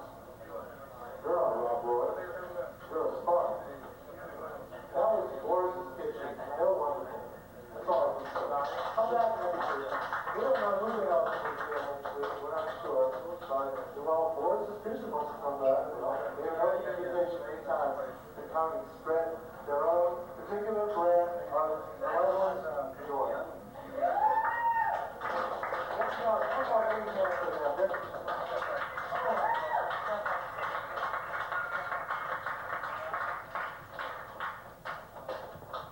Well, then I'm going to wrap it up. I've been told by the waitress in the bakery that you must clear them all out. What is more important, Boris's Kitchen or Florida Cognac? Well, I hate to make these difficult decisions, so I said it's not for us to say.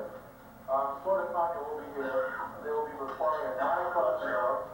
Those of you who wish to stay for Florida Cognac, please be advised of the $5 cover charge. We're going to be setting them up. You're certainly welcome to stay until the beginning setting up. We thank you for coming out, making this one of those successful we might have had here. Oh, 3 years, no, 2 months, 1 week? No, it's great. Thank you, thank you. I can't thank you enough. Good night.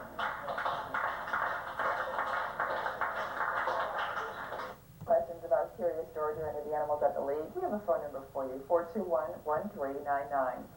Oh, look at the It little was puppy. rescue. Well, hello, this is the Wrong Hero, and I'm glad that you enjoyed this portion of tonight's presentation, and because you've hung in so long, I thought maybe I would give you a very special treat. and that will be, as if you're not already sick of hearing my voice, 18 minutes of improvisation based around somebody else's footage. That's right, it's the treat you've all been waiting for. And we'll throw a little light on the subject here. There, how's that? Now it's like really psychedelic and stuff. Oh, and by the way, this is the real stuff. This is reality. Oops. Uh-oh. I think I just screwed something up here. Uh-oh. I shouldn't have done that.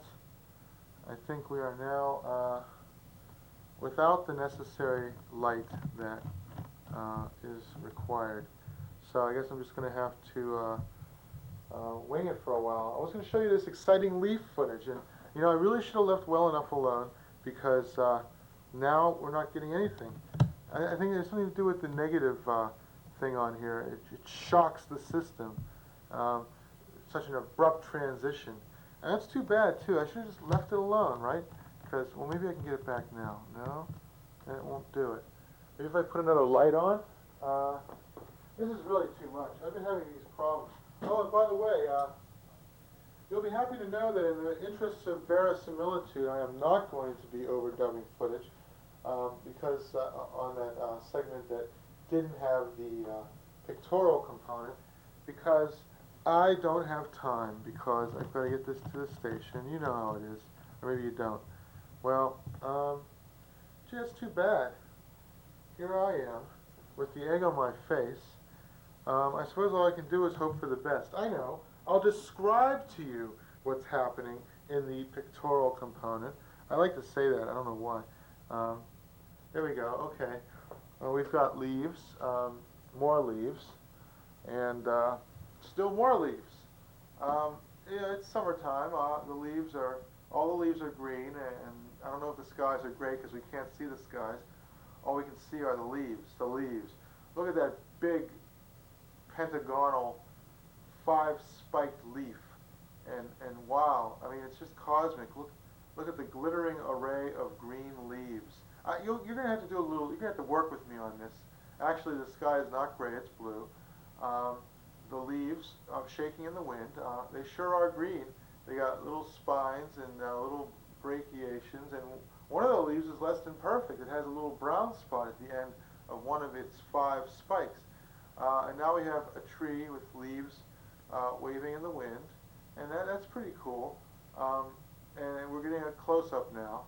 Okay, and now we got another even more closer close-up. It looks to me like some sort of maple tree. I'm not sure. Buckeyes. It is a buckeye. I guess that would make it a maple or an oak tree. They call Ohio the Buckeye State, you know. We got a picture on this yet, or what? Are we going to have to wait forever to get a picture on this? Maybe if I put it on high shutter and then put it on negative, then eventually it will do my bidding. Gosh darn these machines anyway, right? I could reserve a stronger oath. Oh, I'm getting off the track here. Okay, now we've got, yes, the base of a gigantic tree. We don't get to see that for long. Now it's more leaves. Leaf, leaf, leaf, leaf. And in fact, it's a forest. Now, you couldn't see the forest for the trees, nor could you see the trees for the leaves. Oh, wait a minute. A break from our tree footage, a babbling brook. What's it babbling about? I don't know. Oh, and then off in the city, off in the far distance, the city, the evil city. Oh, and then now a cute little birdie. He's chirping his little heart. He's chirping as though his little heart would break. And it was a sparrow. Now it's a robin. And now we have, I don't know, a blackbird. Maybe it's a crow or a raven. A bluebird, a cute little squirrel. There you go, little nutty. And he's scratching a flea, and or something. And now he's crawling along his branch, just as though his heart would break. And not really, but I just like to say that. And now a beautiful sunset, and now a full moon, silhouetted. Well, not exactly.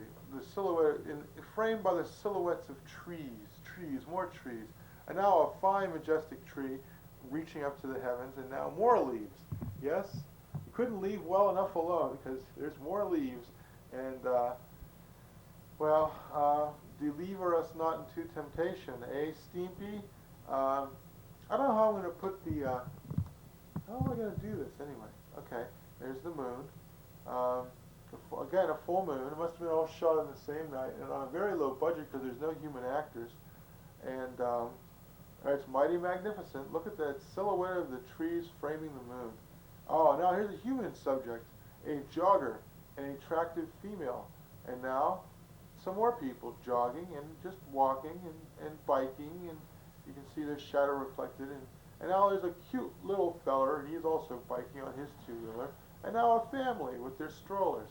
An extended familial group, mostly women it would appear, and small children.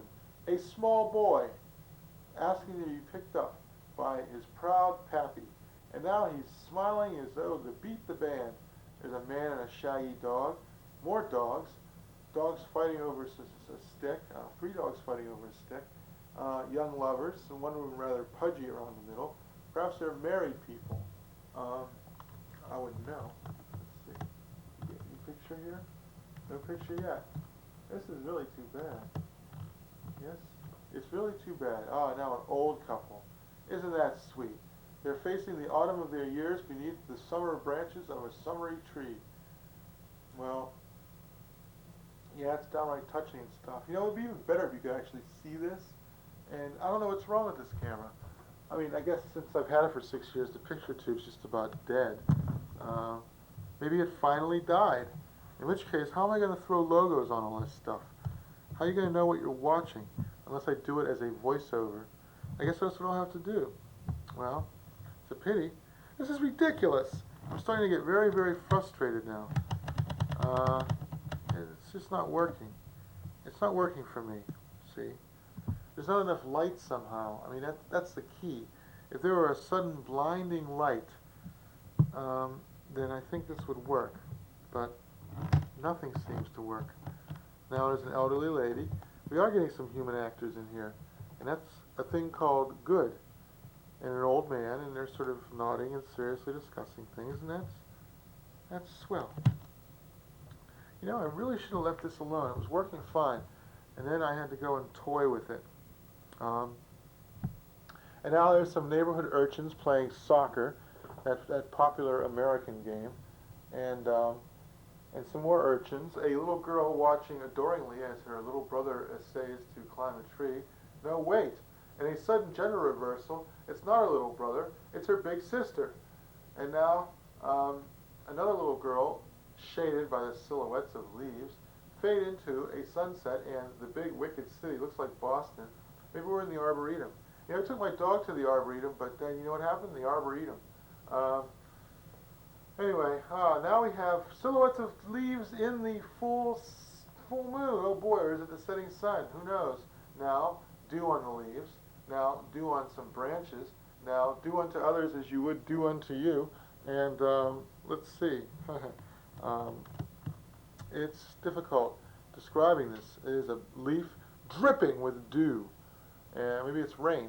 I shouldn't have monkeyed with this. It would have been much more entertaining if you actually had a picture here. And let's see. More leaf footage, trees reflected in a pond or a puddle actually, and wow, autumn leaves, man. Look at that foliage, man. Oh, Manischewitz. I haven't seen the like since last autumn. Yep, more foliage. Yep, okay. Now the leaves are beginning to turn. They're turning a golden hue and a bright crimson red hue and a yellowish brown hue. And you can see them slowly turning, dying, really, dying. Their last gasp is like they turn color, right?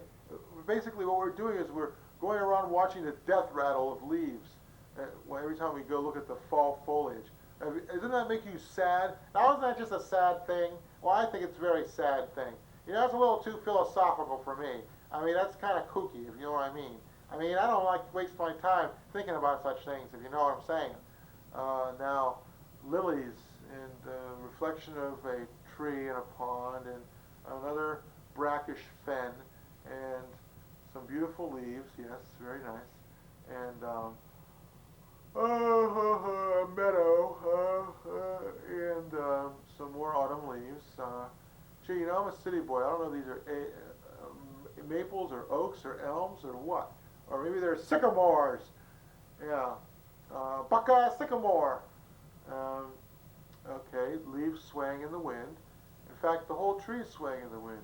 It's a high wind. Oh, a leaf falling from the tree. Oh, ain't nothing shaking like the leaves on a tree. Cack, cack, cack. And don't you hate it when people make these abstruse references to obscure pop songs and expect you to think they're hilarious? Even if the songs weren't obscure, they still wouldn't be hilarious just by virtue of mentioning the fact that you happen to know the name of a popular song and you can put it to visual footage, which in this case you can't see. Um, a leaf spiraling to the ground from a great distance. Good thing that leaf is dead, or else it'd be one hurting puppy, let me tell you. Uh, yep, more leaves spiraling tragically, poetically to the ground in a sort of dreamy dreamscape, slow-mo, and little bits of crud fall down with it. Um, Very nice, bunch of dead leaves on the ground, very cool. Um, you know, if only this thing would work now, I think I could salvage the rest of this program, but it doesn't seem to be wanting to work, so I don't know what to say. Uh, anyway, yeah, more leaves, dead leaves on the ground, dead leaves on the ground, dried up leaves, and some fresh leaves. And now some of these leaves actually seem to have personalities. Here's a freckle-faced fellow. He's mostly a yellowish green, but he's got red freckles. And now here's a golden fella. Sort of looks like a starfish that got a sunburn. And yeah, bright red, and now some more leaves falling on the ground. That's great. Um, Actually, by the time you watch this footage, or listen to it as the case may be, the leaves will have already fallen, basically. So you won't have an opportunity to even, there's our little Mr. Personality here with lots of freckles on him, and his more somber, um, um, mono-hued fellow, monochromatic pal. And okay, more leaves, more trees. Oh man, man, oh man. Well, maybe we should hear a little bit of this at least, to take the pressure off of me, um, to a certain degree. Oh, now, the bark of a stately elm, or an oak, or a sycamore, or a maple, or whatever the hell it is. Maybe the narrator would tell us if we had him on, but we don't. Um, you know, I just can't seem to get a picture out of this thing. Yes, stately tree. Um, I don't know. Some more leaves sort of wishing along the ground here. Whoosh, whoosh. Now look at those leaves blowing. Yes, sir, it sure beats sitting around the barber shop watching the strangers getting off the train. Look at them leaves. They're swirling around. Yeehaw. Lawsy me. And now, the sunset reflected in a stream. It looks like a painting by Monet, but it's real. And now, a green leaf, another tree. You know, this editing here, are they using some of the same footage? Is it like one of those Hanna-Barbera things where they run around the same landscape? Yeah, it looks that way, because then there's that old couple again with their quaint hats, some neighborhood youths running through there. Oh, a beautiful bluebird. Wow, what a pretty little birdie. Now, a jolly little squirrel clambering up the sides of a massive oak tree. And, of course, more leaves fall. I mean, the motif here seems to be leaves, you know. Um, so just leave us alone. You know what I'm saying? Oh, it fell. The leaf with personality, not the freckled one, but his brother, the golden, like the red one. He's falling now. He almost hit that rock. Ooh, ooh, ooh, that must have hurt. Um, Now we have snow. And that mighty oak tree is being covered with little white flakes. And I think it's real snow, not like detergent flakes or whatever, mashed potatoes. And now just one forlorn leaf hangs on the tree, refusing to fall, coated with a bright coating of snow. One leaf on that massive tree. Now, if only we could get that leaf off of there. Man, that really bugs me. One stubborn leaf. Look at that huge tree, and there's one little leaf that just won't fall. Well, we'll wait around until it does. The snow seems to... Oh, there it goes. Oh, man. If only he could have held on until spring. He would have been super leaf. He would have had seniority. He could have bossed all the other leaves around, told them what to do. Oh, well. What can you say? It's tragic. It's sad. Here I was complaining that it wouldn't fall, and then when it falls, I complain. There's just no pleasing the wrong hero. Now we got bare ruined choirs, and then more footage of that same leaf falling amid brambles and briars. It hits the snow, but of course there's a frosty little coating of ice over the snow. So it doesn't have a soft landing by any means, I can assure you. More snow falls. That single solitary fallen leaf is coated with snow. More snow falls. Looks like a blizzard. And that leaf is almost completely obscured by the falling and rather granular snow. Pretty good for skiing, kind of wet. Excellent for snowballs, especially if you stick a rock in there. Bam! Well, that poor leaf, he's now almost completely covered with snow. You can barely see him amidst the splendor of the recent snowfall. And now we have more majestic oak trees, ho-hum, Crimea River, and okay, the sun's setting. Oh, it's the spring thaw, or something. I don't know. Something's going on though, because ice is turning to water. Fascinating, fascinating. And oh, little shoots are starting to come up. The robin, the first robin of spring, and he's robbing me of any of my resolutions to make this interesting. Yeah, okay. We get the picture. It's spring, okay? I've written about 15 poems about this. Oh, the first buds of spring, yes. And the first Lowenbrows of spring, yes.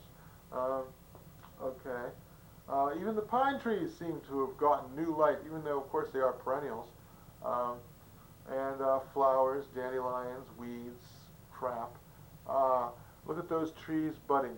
Look at them quivering in the wind, in the gentle, balmy spring breeze. And the sky is blue, and there's no more snow, and that was a pretty short winter. Would that the winters in Boston were that short, and that you could sort of fast forward your way through them. You know, I could be watching anything. Maybe it's just my incredible imagination, and there's no leaf footage at all. Well, if we can get this camera working by the very end of this presentation, then, oh, there we go, the big bad city. And yes, indeed, it is Boston off in the background there. And, oh yes, it was shot at Arnold Arboretum. And did you know that Harvard University owns the Arnold Arboretum? And they made this film possible. And wow, there was Mozart and Schubert and more Mozart. Mozart Clarinet Quartet in A, and let's see, Schubert String Quartet number 8 in B flat, and Mozart String Quartet number 19 in C. Well, that was mighty nice. And now we're going to describe it backwards in fast motion to end this show. And we'll call it, wow, forests, wow, whoa. All this spring is springing. I can't stand it. Whoa, Nelly. Come on, let's have some picture now, because this will be a good time. No? I can't get this damn thing to work. I don't know why. Okay, young lovers, robins, big oak trees, quivering leaves, autumn, all that crap. Boy, they must have shot that over a year, huh? Must have taken them a year to do that epic mammoth project of theirs. Not to throw scorn on the artistic endeavors of others, mind you. That is far from my intention. You know, I'm doing everything right here. I've got it set on the high shutter speed. I've got it on negative. I've got a wide focus picture. I'm shooting at a light source, and yet I still can't get a picture here. Anyway, I'm neglecting my duties here. Yes, backwards. Okay. Oh, here we go. We're getting it. Wonderful. Okay. Well, let's do a fast forward then, so you can see what you missed. This is great. I'm so glad. The Fall of Freddie the Leaf, it's called. Yep, it's called the pathetic fallacy, giving personifications to, like, okay, here we go. Now you can see all this footage that I was describing to you in such ludicrous detail.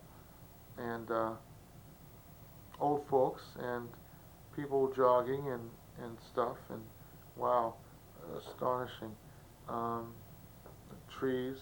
Wow, I never knew there were so many trees, so many gosh darn trees in all the livelong world, and but there are, and as you can see, it's quite a spectacle.